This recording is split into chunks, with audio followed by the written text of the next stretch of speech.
I was slumped on this rickety old chair that squeaked every time I moved. The light in the room was pretty dim, with only a little glow coming in from outside where the sun had just set, letting the night creep in like thick curtains in a theater. I used to mind the dark a lot, but these days it's just part of life. It wraps around me, almost like it's hugging me, and somehow that's a relief. It had been about 30 minutes since Mom had left. She made me put on this brand new black suit that felt all stiff and scratchy. After fussing over it, she headed into the kitchen. Mom has this habit of buying me suits, and whenever she gets a new one, she insists I dress up and play Danse Macabre by Camille Saint-Saëns. The moment she walked in with that suit today, I knew what was coming. I glanced at my hands, and they were sore from practice. The thought of playing the piano like this didn't sit well with me, but saying no to Mom wouldn't end well. Trust me, it's not worth it. I learned that piece back when I was in 10th grade, and even though I've practiced a ton, I can't play it just right. It's a tough one, no doubt about it, but I really wanted to master it because it's Mom's favorite. I can still picture her back in the day, shutting herself in her room with a glass of wine, swirling around in the dark while the song played on the gramophone. Then she popped out of the kitchen, glass in hand, and I immediately sat up straight, staring down at my lap, folding my hands. She smiled at me and gently stroked my cheek. "Will you play my favorite song for me, darling? This time, let's avoid any mistakes, okay?" I managed a weak smile and nodded, but the pain in my fingers throbbed more as I took a breath. She pulled over a chair and sat right in front of me, swirling her wine. My hands trembled as I took in deep breaths, feeling the cold floor beneath my feet. Slowly, I made my way to the piano, and I could still feel my fingers shaking.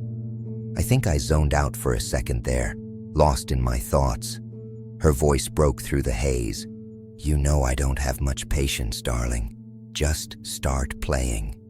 And I knew she meant business.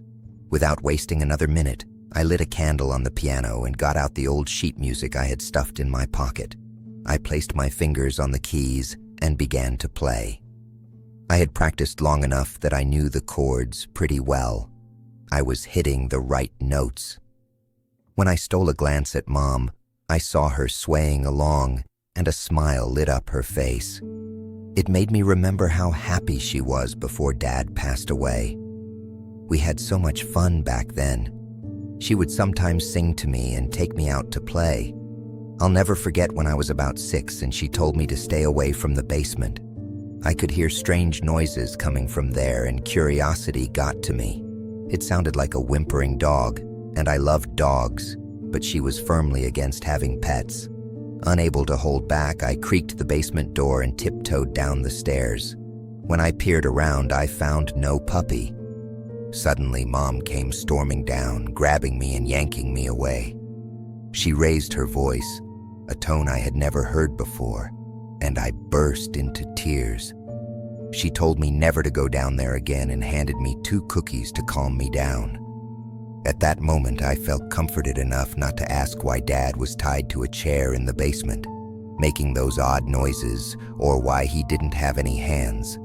After that day, I never saw him again. A few days later, the neighbor kid told me my dad was dead. I didn't really understand what dead meant, but eventually, I started piecing things together. My sore fingers were now moving over the keys, but one slipped, and the piano let out a groan. The smile faded off Mom's face, and her gaze turned icy. A chill shot through me as I fixated on my now bleeding fingertips, stumbling over the keys again. I missed another note. "You're not focusing, darling," she said with a stern tone. I felt her voice wrapping around me like a tightening rope. I kept my eyes glued to the keys, feeling the sweat trickle down my forehead. I missed yet another note. "You're not even trying. Again," she snapped, pacing behind me. "Your father would be ashamed of you." My vision was starting to blur, and I shifted my focus from the sheet music to the keys, desperate to get it right. I messed up yet again. "Faster! Once more!" She was practically yelling now, her fist pounding on the table beside the piano. My mind started spinning into chaos. In a panic, I played faster. My fingers flew over the keys. Fragments of memories rushed back. Dad crying in the basement, strange incidents with Mom, the whispers under the bed, and the revolting dinner that made me sick. I hit the wrong key and the piano echoed loudly through the house, breaking the silence. "Worthless," she hissed. She dropped her arms in frustration and stormed into the kitchen. I was left sitting there, staring down at the floor in shame. Tears started streaming down my face without any warning. All I ever wanted was to make Mom proud, and now all I felt was a desperate urge to scream for help. But who would come? Nobody would stand up to her. They were too scared. I messed up again, like I always do, but this time felt worse, and I could sense the repercussions coming. The old wooden floor creaked as she came back into the room. She closed the door slowly behind her. My eyes were glued to the ground as I felt her footsteps drawing closer.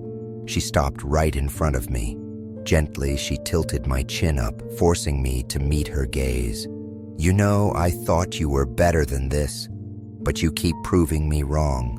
Why do you do this, dear?" My breath hitched. She took her hand away and went back into the kitchen. Playing with 3 fingers was tough, but now it would be even harder with 2.